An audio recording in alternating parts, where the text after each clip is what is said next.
Theo, hello. Hi, Rupert. Hello.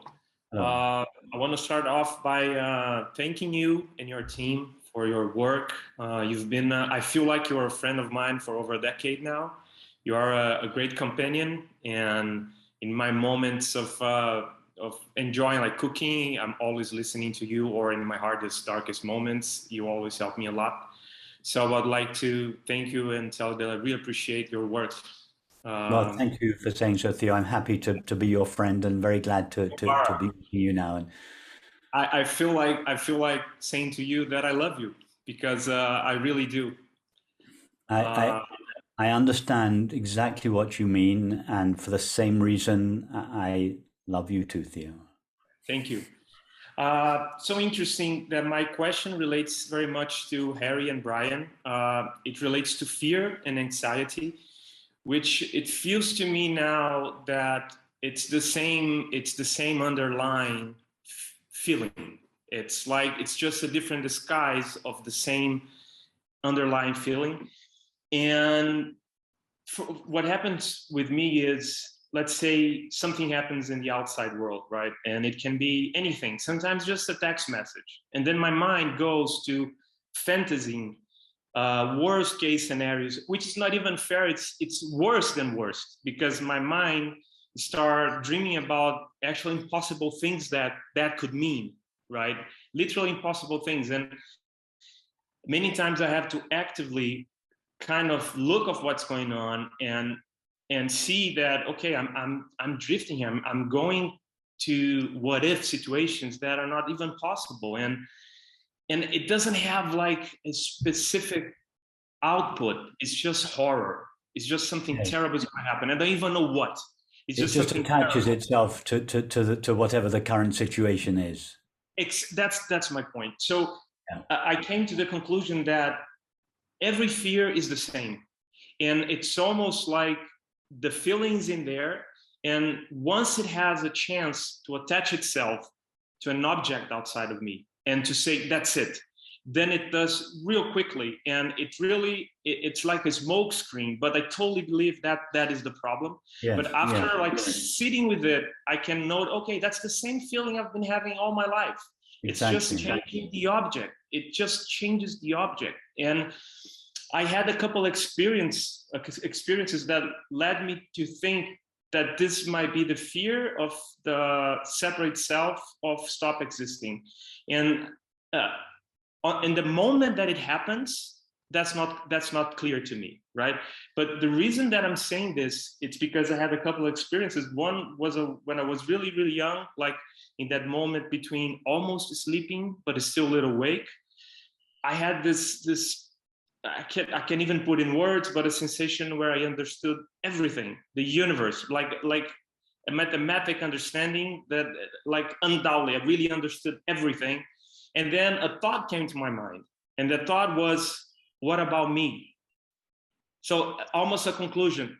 It's there is no me. When if all this is there is no me, and then horror came and Yes. a Yes. contraction came, and like Yes. I came back. And same thing happened when I was doing one of your meditations a couple of years ago. At some point, you said during the meditation, trying to find your limits, and I couldn't find any limit. Like I for an instant, I was the whole room, and that same feeling came, and it's so intense and fast. Yes. It overwhelms me, and Yes. it feels like I took a look at it a couple of times, and I know it is there. So different times in my life, different situations, it's trying to take control again. It's it's always with me. It's been disguised as anxiety. It's been disguised Yes. as Yes. other stuff, you know. Theo, you describe it, sorry to interrupt you, you describe it very well. It's the existential fear that defines the separate self.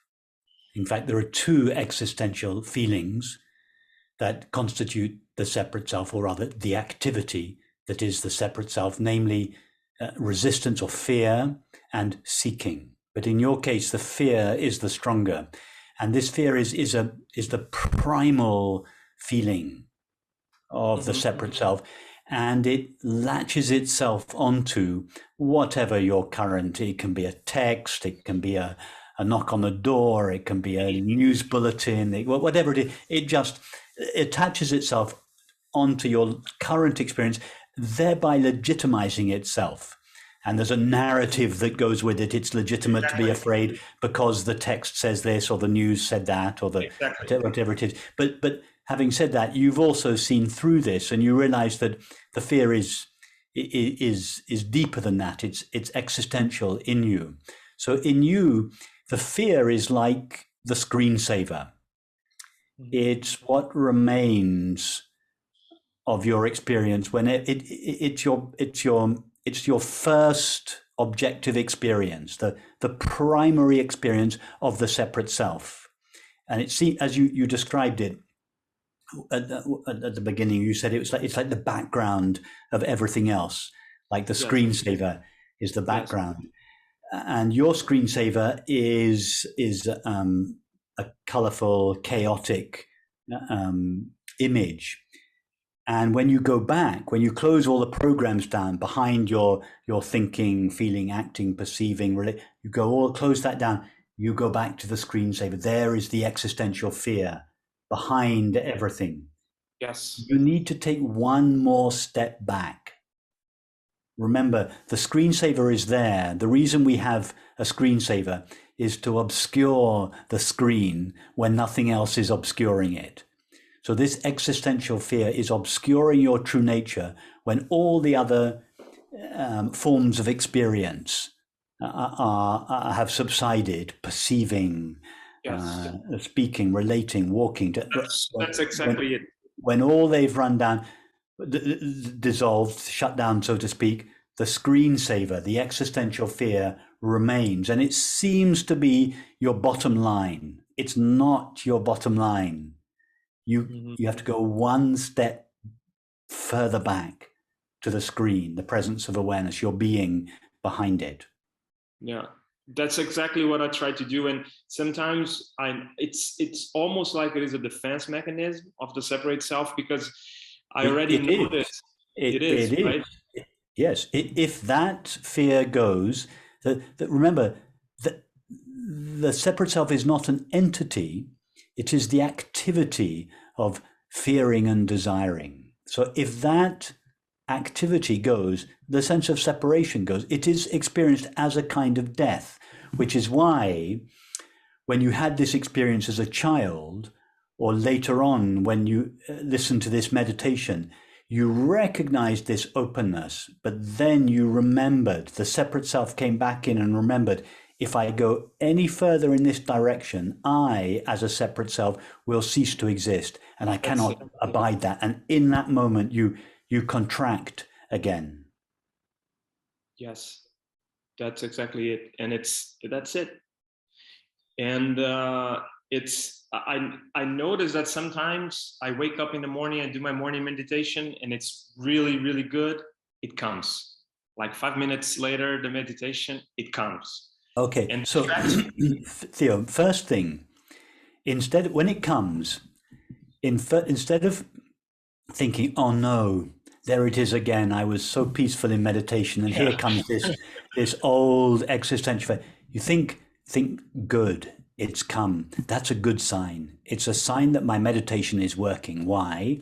Because the core of the separate self has been exposed in my meditation. If your meditation was not effective, you would have been off thinking about your work or the next meal. No, because your meditation is effective, the root of the separate self has been exposed and is returning with a vengeance. So it may not be comfortable, but it's a good sign. That's the first thing. Don't misinterpret its appearance and judge it negatively. It's a good sign. The raw activity that is the activity that is the separate self has been exposed in your meditation. So that's the good sign. Now, don't do the next step.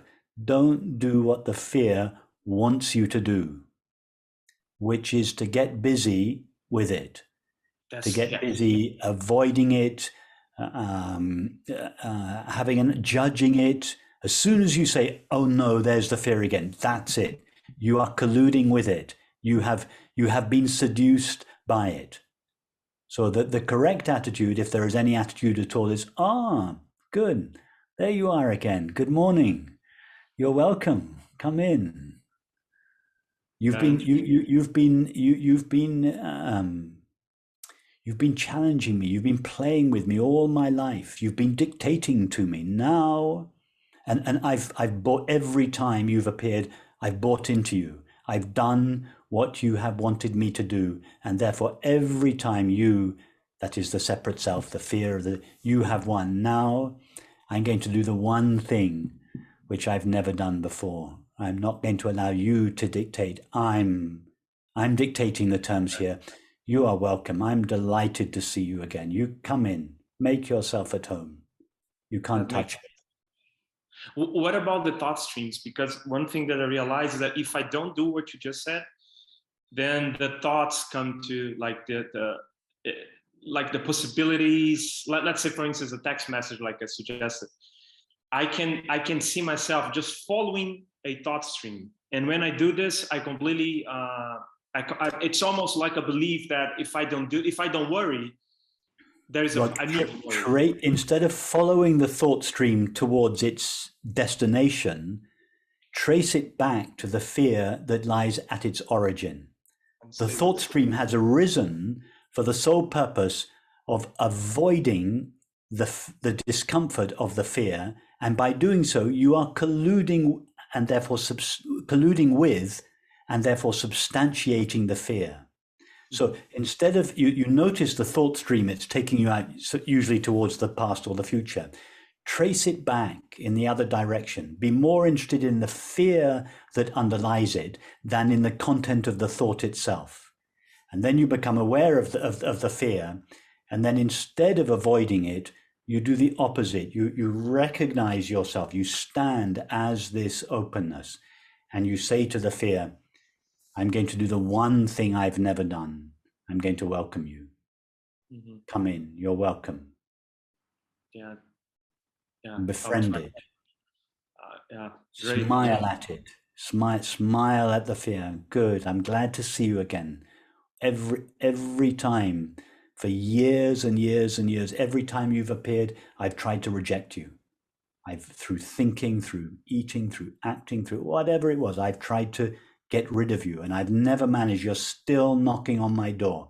Okay, now I'm going to open the door. You come in. You're welcome. Perfect. And is there a reason for it? Do you see other than just defending the separate self? There's not a reason for it. There's a cause for it. It is simply one of the two ways, fearing and seeking or desiring, that the sense of a separate self perpetuates itself. It needs it to exist. Well, remember, the separate self is not itself an entity that seeks and resists. It is the very activity of seeking and resisting. So it is simply not possible. There is no separate self in the absence of seeking and resisting. It's a habit. It's a very well-worn habit. I see. Yeah, thank you. Nice to meet you. Where are you calling from? From Brazil.